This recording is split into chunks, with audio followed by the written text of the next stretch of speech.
It's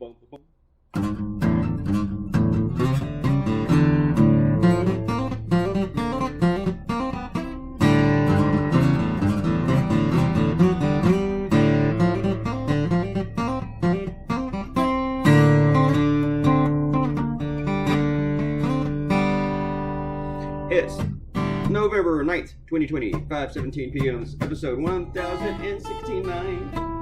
1069. Alright, Robert Claytoonz thought I was drunk in the last video, and you know what? He'll be excused for believing that, because I probably did sound drunk. Wasn't drunk, haven't had any alcohol since I was in Washington. I wanted to go out last Saturday and celebrate, but mostly I wanted to go down to the MAGA bar and just watch motherfuckers crying. You know, to watch these people whining and making excuses and just lying their balls off like TJ does. Oh, those votes in Michigan that said Biden actually meant Trump. How do you know? How do you know? Can you look at a whole bunch of ballots that mark for Biden and say, hey, those are supposed to be for Trump?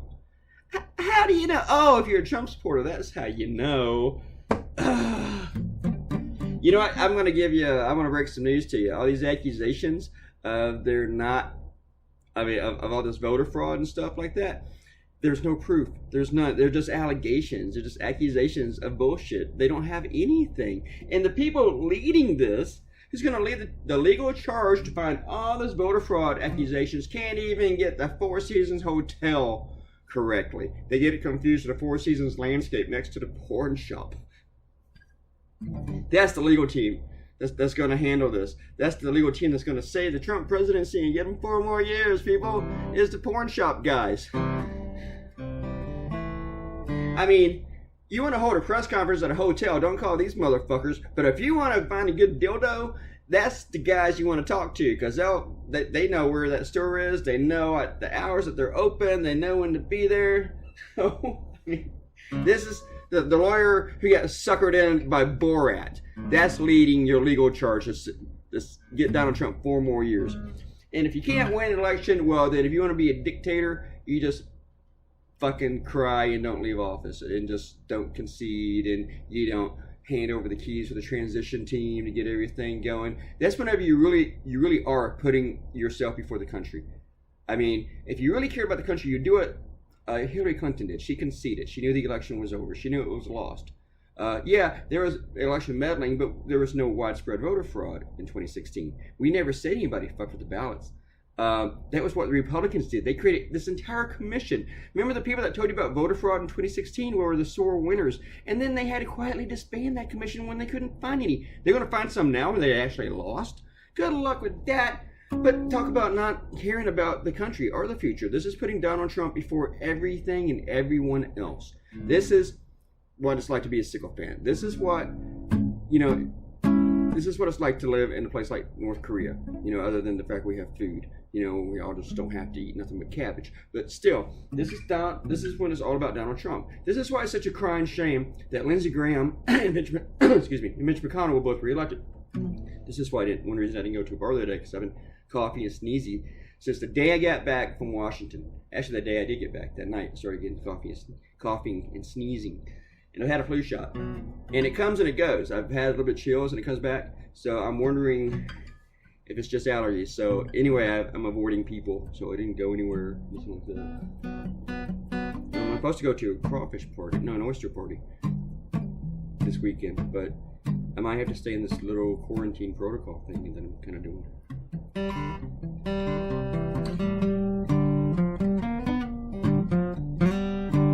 Today's video is a little bit extra long. Let me tell you something about this cartoon. I woke up intending to do this other idea I had. I have like 4 of them that I plan to do in my notebook to myself, which is an email to myself that I never send.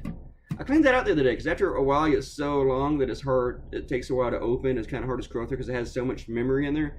So then at some point I just wipe it all out or delete the whole thing, save the few good ideas that I like, which are usually just ones at the top because they're not old, and I cleaned it out. But I woke up totally planning to do that cartoon. I've been planning to do it since like Saturday, and I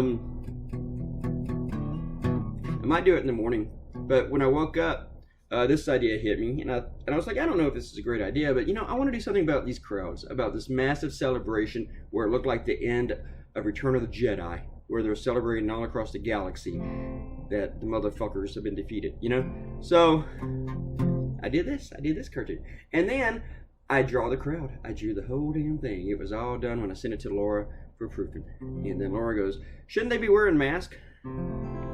And I've drawn some crowds before without masks and kind of kicked myself for not doing it, but somehow I keep forgetting the mask. But she's totally right. When I was in Washington, all those people celebrating by the White House were wearing masks. And when I looked at the videos of everybody celebrating on a Saturday, they were all wearing masks. So I went back and erased faces and put in the mask. A lot of work. Laura said, "You're going to hate me." And I was like, I do. So, all right. Shout out to Robert Coutinho. Thinks I'm drunk. Thought I was drunk. William Bednar says the first thing that came to mind when Biden was declared president-elect was, woo, we finally have 2 adults in the White House instead of a crybaby in his diaper changer. What's wrong with the diaper changer? That diaper changer might be a very well-equipped adult. Might be a great diaper changer, man. Don't take it out in the diaper changer. All right. Cap Bubba said Donnie has till January 20th to F up things that, what could he do? I don't know, but with his mental illness, maybe the 25th should be used. We can deal with Lodestar for that amount of time. I actually made a tweet, something like that as soon as Biden got the 270, that they should enact the 25th against Trump. Because seriously, he's a dangerous person. I mean, he's already firing. He fired his defense secretary. Why? You're going to be out of office January 20th. It's not like they're going to confirm another one at that time. It's not like a Supreme Court justice. All right, Susan Johnson says, no offense, but I do not want a maggot crying in my beer. Well, woo-hoo-hoo, look at us. No maggot tears in our beers. All right. TJ's in here. He thought my song was catchy, but he preferred something called Maggot Brain. And he's setting more lies. Says, you're the one who's going to be crying. You just lost your money making gimmick. I did not. I was a cartoonist 30 years before Donald Trump came along. Or 26 years. So I'll be fine. Bye.